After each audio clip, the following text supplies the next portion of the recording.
get by. It resides between my eyes. Walk through the fire, came out better on the other side. See, life's like a beach if you find the sand. And right now, I feel like 100 grand. You are listening to Inspired Insider with your host, Dr. Jeremy Wise. Dr. Jeremy Weiss here, founder of InspiredInsider.com, where I talk with inspirational entrepreneurs and leaders. And we'll call this part of the Top Israel Entrepreneur Series, also Top E-commerce Series. And before I formally introduce Yoni, I just want to say, I like to point people to other episodes that are cool and fun. And, when speaking of Israel, some of the really cool episodes you should check out is I had Moise Navon of Mobileye. And if you've not heard of Mobileye, they were actually acquired by Intel for $15.3 billion. But what struck me with that conversation was not the huge exit that they had, but it was the sacrifice in the journey. And at one point, he had to go back to his wife and his kids and say, I'm pulling you out of all extracurricular activities, and there's no more eating out, and there's no more niceties because of the position they were in at the time of a company. And even companies like that go through the struggles. And it was, I don't know, maybe therapy a little bit, Yoni, to hear even those companies experience those things. And Auto Lead Star founder, Ron Horowitz, Alana's amazing over there. They're doing some really cool things in the car space for lead generation. And Adam Feldman of Kendigo, who I don't know if you know him, Yoni, but you should. They're doing stuff in e-commerce. So we'll have to make an introduction to Kendigo, who also in Israel, and help different e-commerce brands scale with ads. So we could make an introduction there. Before I introduce Yoni, this episode is brought to you by Rise 25, which I co-founded with my business partner. At Rise 25, we help businesses give to and connect to their Dream 100 relationships and partnerships. And we do that by helping you run your podcast. And so, for me, Yoni, the number one thing in my life is relationships. I'm always looking at a way to give to my best relationships. Over the past over 10 years, I have found no better way to have the people I admire, what they're doing, their companies, their thought leadership on my podcast, profiling them and what they're working on. So if you have thought about starting a podcast, you should. I believe every business should have a podcast. If you want an easy button for that with the strategy, email us on Rise 25. You can go to rise25.com and click on the contact us, and happy to answer any of the questions you have. John and I both have been doing it for over 10 years when people didn't even know what a podcast was. So check it out. Today's guest, thank you to Kellyanne Fidio and Paul Miller of Amazing Exits, because that's how I know today's guest, Yoni Kozminski. And he's founder and CEO of Escala and MultiplyMii. He's Australian born, but lives in Israel. And Escala Consulting and MultiplyMii staffing takes a holistic approach to scaling all things digital. And I agree with your philosophy. I mean, I don't know who wouldn't, but it's built on the idea that the right people building with the right process, you will see business growth, business success. And that's really what this combination is. And MultiplyMii identifies the best talent in the Philippines, overlays it with your human resource functions, because really, the hiring, selection, the orientation, the ongoing performance management, it's something that takes a lot of stuff off of people's plates. And that's what I say with the podcast is if you're project managing it, or if you don't have a project manager for it, you are the project manager, right? And the same thing goes for the hiring process. We sometimes don't value our own time in this overlay. Oh, I'll just go on and I'll find this person, and then we have to orient them and onboard. There's a real cost in a business owner and CEO to do those things. And his company helps take that off your plate and shortcuts it for you. So Escala Consulting is they have a boutique process improvement and digital transformation, which we'll dig into. And their clients can be anywhere from 1 million to 50 million annual revenue, but they have a lot of 6 and 7 figure roll-ups that they're currently working on in various stages. So you can definitely check out their websites. And prior, which we'll dig into, MultiplyMii and Escala, he scaled an Amazon business took it from 2 million to 5 million in just a year, utilizing all his experience that he brings into helping, hire and train people that can help your business. So, yeah, I think that's accurate, but Thanks for joining me. Thanks for the incredible introduction. I feel like I'm at school here learning how to do podcasting right. So this is great. Does anyone call you Doc? Do you get Doc? Yeah, of course.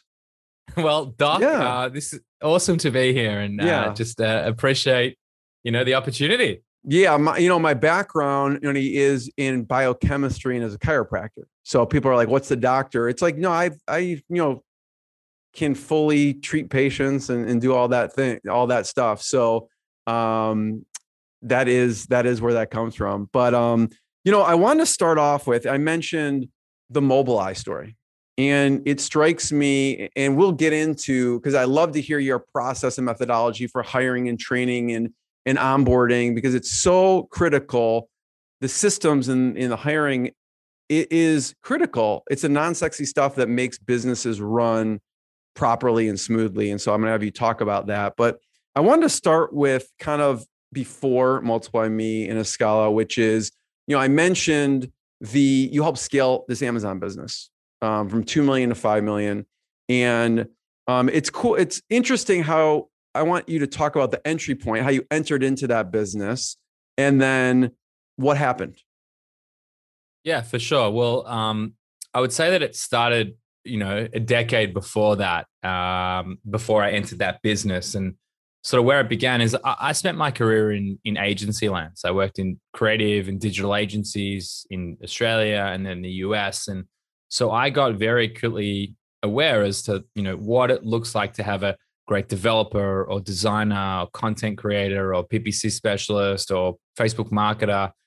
Personally, I've probably invested over $20 million in Facebook media spend over my career with clients like Sony and Mastercard and Mercedes-Benz. So, my whole career was built on growing up in agencies and building agencies. And so when I entered the Amazon space as a seller, I'd already had the blueprint of what it takes to run a business like this from an agency standpoint, which, for those who aren't familiar, agency versus client side typically are going to be larger corporates that are sort of defining the roadmap, but leveraging agencies to do the delivery work. Whereas if you come from agency side, you're not only really building the strategy, but you're actually doing the delivery too. So I came from sort of a hands-on approach in the delivery mechanic and stepping into that Amazon business. To give you some context here, there were 3 guys running around. They were doing $2 million a year. It had taken them 2.5 years to get to that point. And they were a little bit lost,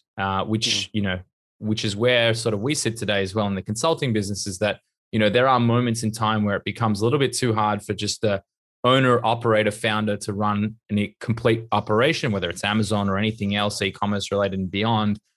There's only so much that us as human beings can handle in one foul swoop. So I came into that business and I effectively built out the operational infrastructure. So what it looks like from what does your marketing team look like? Who do you need? Rather than having the founder doing PPC management and handling customer support and using a million fake aliases of names and going to inventory and logistics and supply chain and QA from what I did, the first thing I did was I assessed the business and I looked to understand what was working and what wasn't. And I started to build the infrastructure as to who do we need and how are they going to operate and what does that look like? And so I guess my access point was really building out the team, and I built it out of the Philippines, and building out the processes, policies, and procedures to enable scale so it could give value across all the products, not just the hero 1 or 2 products. Yeah, I think, Yoni, we'll keep the company anonymous because I know they've sold and everything. But how did you even find the company?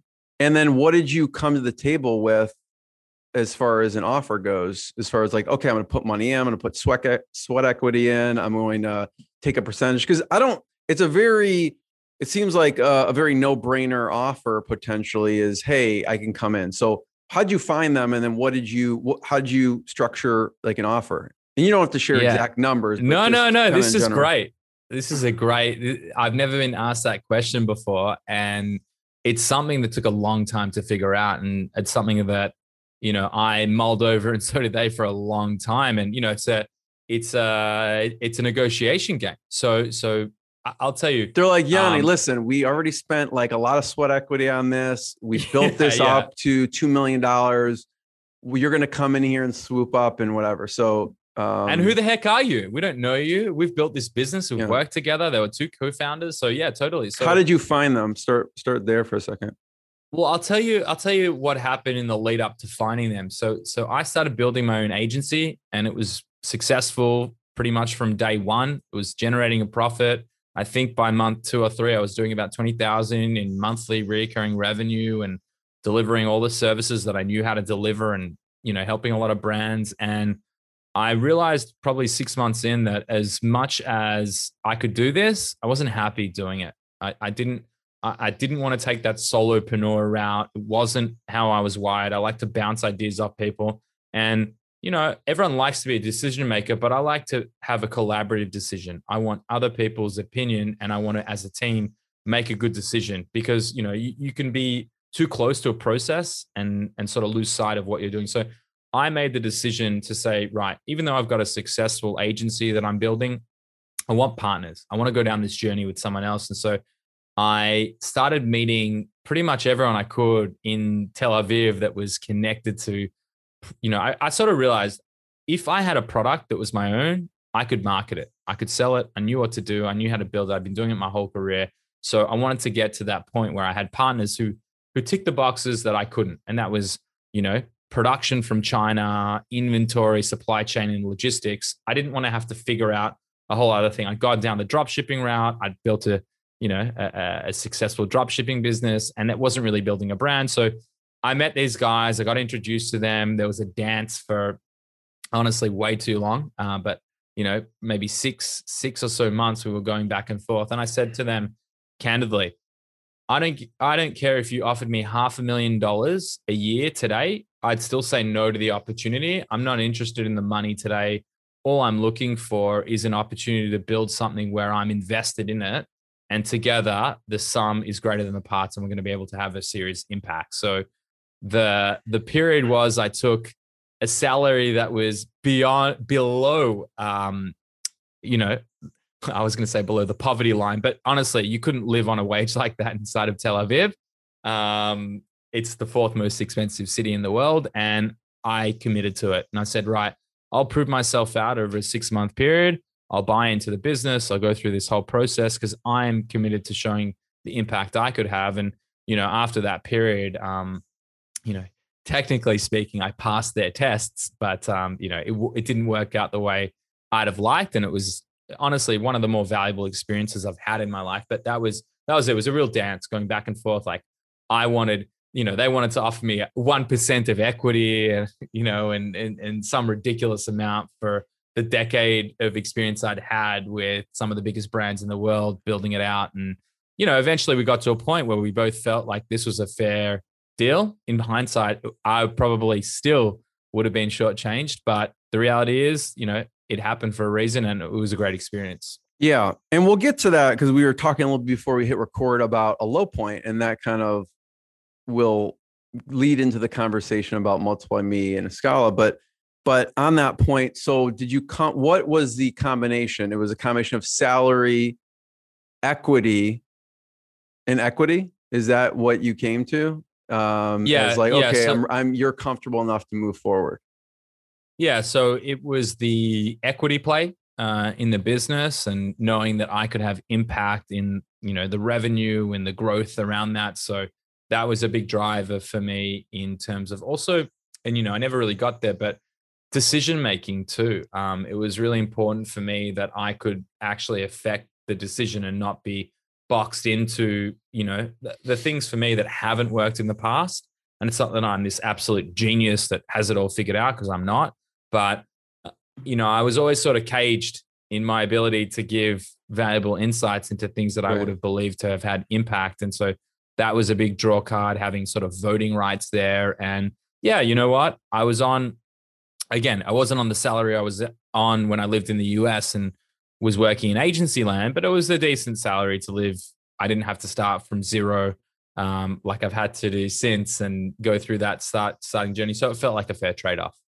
So what did you have to put in any money at all at the time? Yes, I did. It's interesting. So you took a salary, but you had to invest money and you got equity at the same time. And Correct. you were that was fine for you. And then so you go on and you build, go take it from $2 to $5 million in 12 months. And then there's a low point in there. What happened? Yeah. So, I mean, and you know what, this would be advice that I'd give to anyone. Not, and you don't have to take me at my word here, but I think one thing that I learned in this whole experience is that when things don't feel right, they're probably not right. And so I would say that probably not from day one, but from pretty early on, it wasn't the right vibe. I had two partners that didn't see eye to eye, and I walked into a bit of a shitstorm, if I'm honest. Did you realize that at the time, or was it more over time that you saw that? It took me several months to truly understand the impact, but it was probably, you know what? And again, we're all learning here, we're all growing. But when I look at it, 3 to 6 months in, I truly understood the fact that this was not salvageable. Like their relationship as business partners was not salvageable. What was the problem that you saw? I mean, if I'm super candid, I feel like one of the partners was, I don't know how to put this nicely, but bordering on sociopathic behavior. Whereas the things they were saying was maybe not what other people were seeing as reality. Like they were saying things that would be. I'll like the situation was this: I had two partners who'd built a successful business together.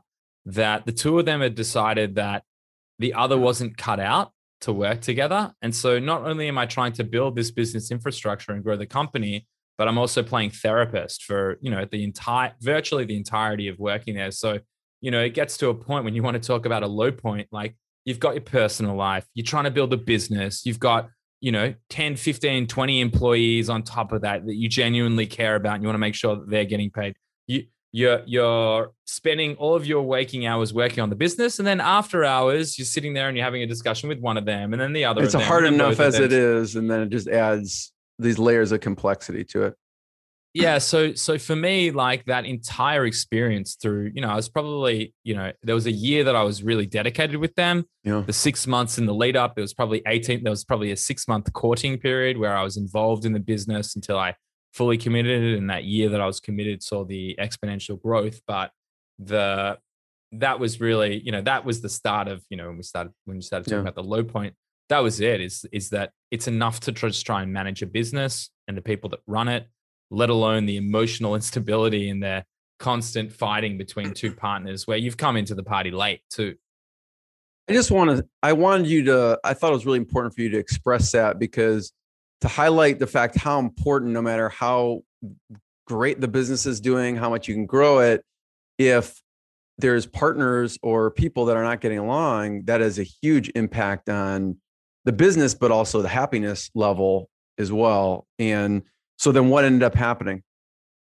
Yeah. And to your point as well, a business relationship, a partnership, it's as, if not more important than a marriage, right? Like this person or these people, they're your partners. And so if you can't be totally transparent and honest with them, if you can't work through all the shit that happens and all the challenges and the ups and downs and celebrate the wins and console each other on the losses, because that's the journey you're going to be on, then it's probably not a relationship worth going on. So what actually ended up happening, and I'm being super candid with you, I've never actually had this conversation on a podcast before.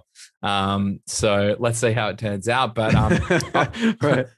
Honestly, there was a moment in time where I just said, this is not enough. I rocked up to a meeting. One of the partners that I don't particularly speak with today, he actually got physical with me, pushed me. Oh, man. Yeah. And so I just said, you know what? I walked in a week later to the office and I just said, I don't care if you gave me 100% equity in this business. I won't work with you, because if I can't trust you, if you're not stable as a human being, then nothing is stable. And I don't care how much money is thrown at me and how much money we can make. And to be honest with you, it wasn't even just that. It was the fact that it wasn't about how do we add value? How do we create products that support people that they're going to know and love? It's how do we sell shit? And I am not a transactional person. I will put in the time. I will look to build solutions. I'm looking to help people. I'm not looking to take money from people and hope that, people don't figure out that we've swindled them. And so for me, it was really a combination of all of those things where I think from an ethos, from a ethical alignment, I wasn't there. And no amount of money would have had me change my decision to leave the company at that moment in time. So you made the decision to leave. And does that affect your equity at all? I saw nothing. I saw absolutely none of the return on the impact I had to business. And to be honest with you, Doc, and I'm going to definitely go with Doc because it just sounds awesome. That was a 6-month journey for me.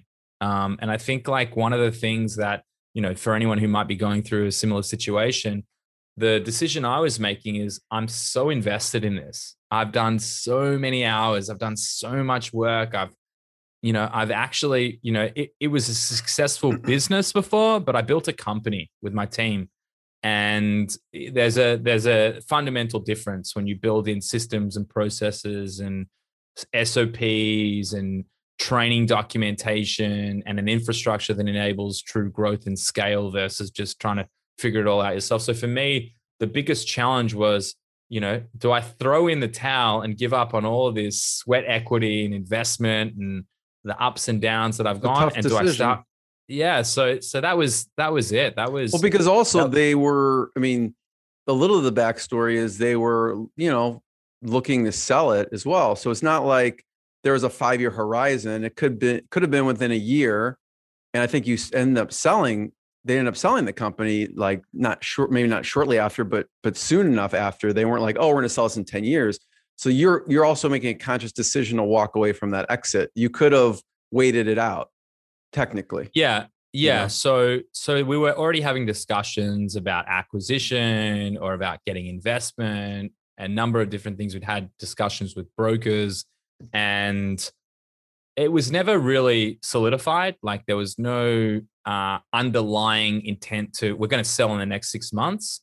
But the day that I left was the day they made the decision to sell, because, and it's not that I'm this genius special individual. It's just the fact that I was driving sort of the growth of the business in terms of scale. And without me, I think they realized pretty quickly that it wasn't the same reality with me there versus not. And so that was the decision they made. And about 9 months later, it was sold. Mm-hmm. So Yoni, it's funny because one of my friends, Jim Holtzman, who's been the CFO for some really large companies, helped startup companies, I'm going to butcher his saying, but his saying goes something like, with business partners, you have all the bad stuff without the sex. Yeah. So he'll probably totally echo your sentiments with that whole partnership situation. And Jim, you can correct me if you're listening to this on what your actual saying is. But what were some of the levers you pulled? I want to talk after we finish the discussion. Is what is interesting about Escala is I want to get your take on the equity piece, okay? Because I was having a conversation with another agency owner a couple weeks ago, and he's like, you know what? They're thinking about carving out, not just doing the service, but like carving out equity. Like literally, like you said, you're coming with a strategy, you're coming with the implementation, and you're growing this company. Is that appropriate? At what point do you think it's appropriate? Do you think you'll ever get to that point where like, okay, like we're going to be your consulting arm? Because if you take MultiplyMii and you take Escala, you're doing the high level consulting process. You're creating a infrastructure. It may make sense at some point. I know you charge a fee for both of those things. So I'm curious. I want to hear your thoughts on the equity piece, if that ever will come into the conversation or you've thought about it. But hold that thought for a second. But I want to hear. I have to ask about this. So you help take a company from 2 to 5 million. What were some of the levers you pulled during that time in a short amount of time? Yeah. So I would say the first lever pulled was understanding what the hell is going on in this business. Like for a lot of Amazon sellers at that point, 1, 2, even up to about $3 million, there's a lot of, fast paced moving aspects of it. And you've got people sort of, playing an absolute multitude of all these different roles and trying it. So what we did was we actually defined what's the actual structure, what's happening inside of the business. So from a marketing perspective, who do we need, right? How do we find professionals that can write the listing copy and the image creation and optimizing these things? How can we have someone who is analytically wired to buy the PPC, to take on our methodology and start to, to actually have impact? How do we start to create tracking and insight so that we can actually build for better outcomes? So there was none of that. So my first thing was, like what we do inside of Escala, is we look to assess how systemized is a business, and we look to understand what's happening. Until I understood what was happening, which took a bit of time, because there was a lack of documentation and a lack of insights. It was all sitting in, for a lot of companies at this size, it's sitting in the founder's head. And so they sit there and they understand how everything, but they can't go on a holiday for even 30 seconds because, if anything that's, being built on, a house of cards here should fall, they need to jump back in. So the first lever pulled was building out the org strategy and structure, the deployment of specific elements, setting up tracking mechanics, and understanding what's happening in the business.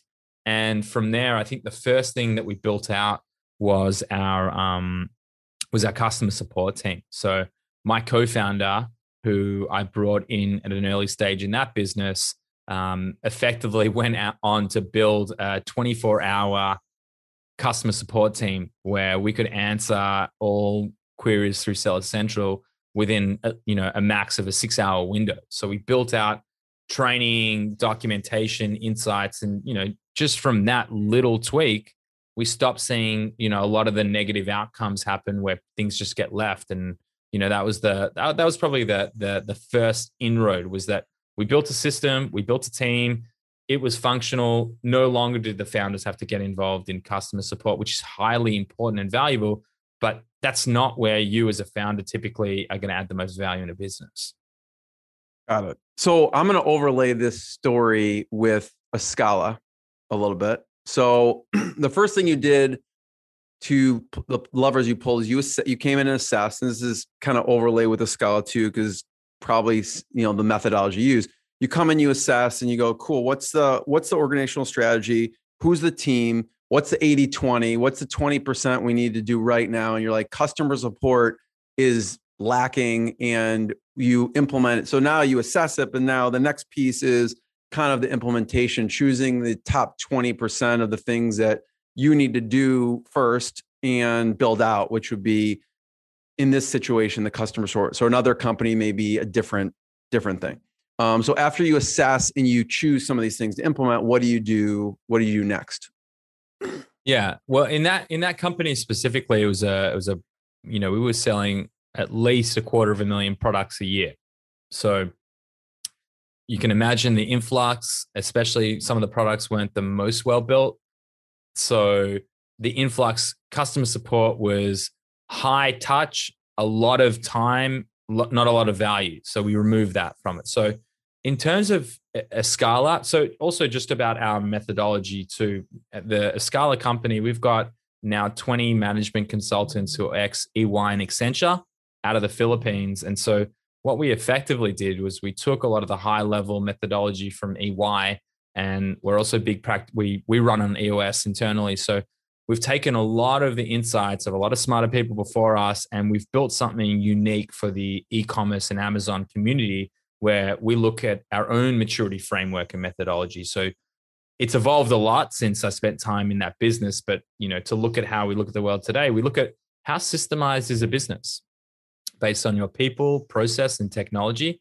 How systemized is it? Are the people in the right seats, in their unique abilities really driving? Are the processes really well defined? Are you using the right pieces of technology? You might have the best piece of technology on planet Earth, But unless you understand the processes and have the people to drive that piece of technology, you don't have a true solution. So, in terms of the methodology is we are looking to identify what happens in the business as a baseline. We build out process maps of the current state of the business, and then we start to garner insights into, based on people, process, and technology, what are the levers that can be pulled to optimize them? How do we build the future state process maps to optimize the business, removing the most critical people from the least valuable tasks and putting them into spots where they're going to, thrive in their unique ability.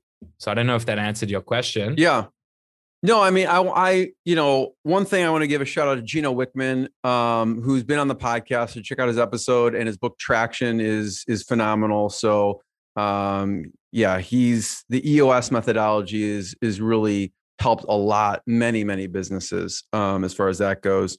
And, I want to talk about, from a Scala point, what you worked with a company. There was what were some of the issues you did identify that were big levers, first, and talk about that. Yeah. I could talk about my experience. It's funny, it's not a whole lot of time that's passed. We're talking 2018, 19, I left that business, in classical terms, that's not that long ago, but in the span of e-commerce and what's happened, given the pandemic and the push to, the advancements and where we've gotten to, I feel like it's worlds apart today in terms of what we deliver and where we're at. So I can talk to you about some of the levers that I pulled there. I can talk to you about some of the things that we do today. You were mentioning before we hit record, you work with the company, and there were a number of issues that you identified for that company that really made a huge difference in their business. And you could talk generally, because I'm sure it's privy to that particular business, but as an example, what were you probably see some common issues, I imagine. Yeah. So I'll say that inside of Escala, they've really taken this to a whole nother level. And, it's not even true reflective of where we sit today as delivery. But what I can tell you from my personal experience is that, and this is common, these are some of the things that we see with the businesses we support today. But, one of the common, I'll call it a mistake, because I think it is a mistake here, is that a lot of founders of Amazon and e-commerce brands, they'll invest all of their time into their hero product or their top three, right? And for us as a business, we did the same initially. It was the same issue. We had one product. It was doing, honestly, close to $2 million at its peak. And what we failed to do is give all of our products the same level of attention and love that one product got. And so it's the classic hero product issue. So the first thing that we did is we identified and defined the processes that went into investing in that hero product and why it was as good as it was. And then we found a way to hire the right people to sit in the seats based on their roles and responsibilities in their accountability chart. And I didn't even also pay homage to Gino, but the guy has had a hugely impactful, a huge impact on my life professionally and personally, and our business success, and for a lot of other companies that we work with too. So yeah, just to say, I can't wait to listen to that episode, and who knows, maybe one day I can get Gino on my podcast. But the point I was making about it was that we built a system that enabled us we had about 35, 40 SKUs to pull the same levers on the top 1, 2, 3 products across the board. And so as a result, instead of just growing our revenue and our profitability across 1, 2, 3 SKUs, we could do it across 35 and 40. So that was a fundamental, is the level of attention that we could give to the entire product suite. So that's one mistake you see people making, is really just paying attention to the back, just keeping that going, but not really outlining and mapping out what they did to get it to that point and doing it with the other products. Yeah, that would be one. Yeah. I can give you problems and insights for days if you want. I mean, another one that comes to mind as well is very much about management of people. I mean, I have a podcast called Successful Scales where I interview people on what it takes to build successful businesses.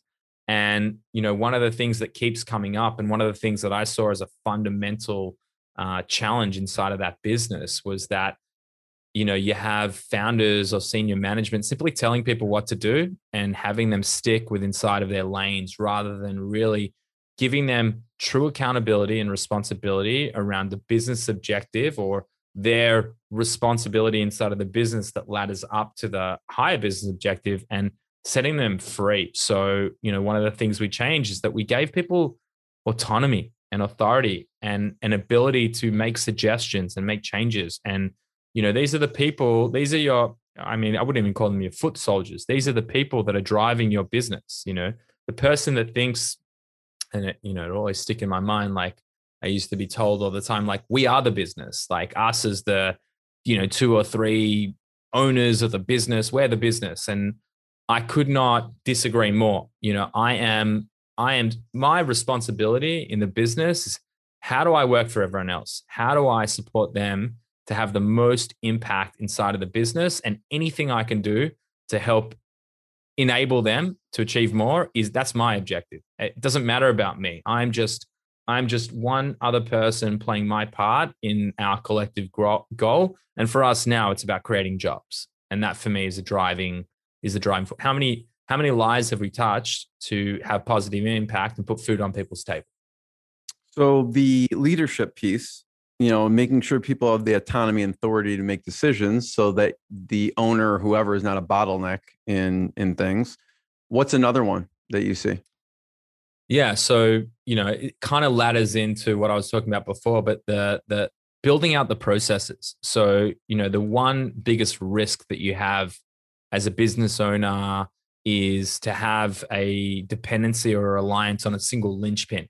So, if I look at it, I want to keep everyone, I want to grow everyone, but I also don't want to at the same time be totally beholden to if someone leaves or they don't. So building out the processes and the step-by-step guide as to how things are done, and building also a backup as well, so that 2 people know how to do each of the functions, that enables true scale and, stops you from being totally dependent on any one individual in a business. Yeah, I want to point out a friend, Owen, who's founder of Sweet Process, actually is a software. Just a shout out to Owen and what they do. They're a software people use to actually document the systems, so it makes it super drop dead easy to train staff, onboard staff, and all of that. So if anyone out there is looking for a solution, there's Google. People use Google Docs, but this is actually a more sophisticated, better solution than just a Google document fired up. So everyone can check out Sweet Process. But I wanted to talk, so now we have the Escala, which you have these, can lay out the strategy, the processes, all these things. And then you have MultiplyMii. Okay. And MultiplyMii is, actually staffing solutions at affordable prices that people can use. Right. So, talk a little about what are the functions, the use cases that you've seen for MultiplyMii.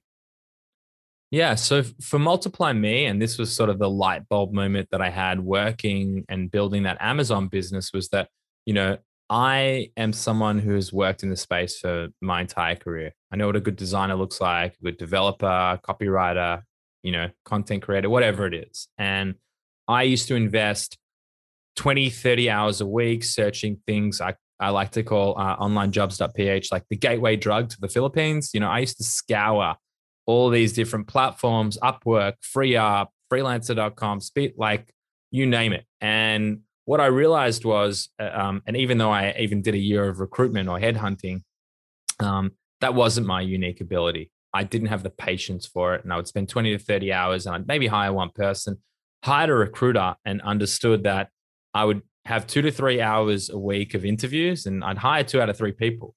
He understood it. He had 10, 15 years experience in recruitment, and it totally shifted my perception. So MultiplyMii as a business handles the end-to-end executive search and the critical HR function that most businesses, never even get to the size of, to have a deep appreciation as to what it means to have regular performance management, understanding sort of like what those cadences are to build the KPIs and expectations and going in so that everyone's aligned. So one of the, I would say our first client ever, still to this day. And it's funny, like as we are in market for longer and longer, the earlier clients are the ones that typically see the greatest success because it's just time. It's time in market, time working together. But our first client ever, he was a freelancer PPC specialist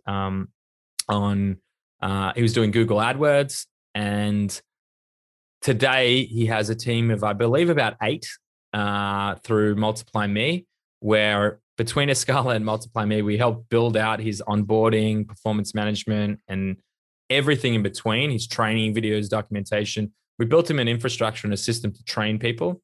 He has a great ability to win clients. He just couldn't staff them, and he felt he couldn't articulate well enough how to actually have anyone else do the work. So we built that in for him. And today, like I said, he's got 8 or 9 people in his team, from senior PPC specialists to PPC to media buyers. He's built an SEO arm. And so I guess the success is that giving people that understanding that there is an infrastructure and an ability to grow a team if you're guided through the right way and you have the proper onboarding documentation and people understand who they should be reporting to and who their line manager is, and if they've got issues and if there's a performance improvement requirement, that an HR function can serve that and help guide you through sort of the murky waters, because there's like the manager and the employee, and having an HR function serves as that person that can have those sort of conversations that might not feel as comfortable, and they can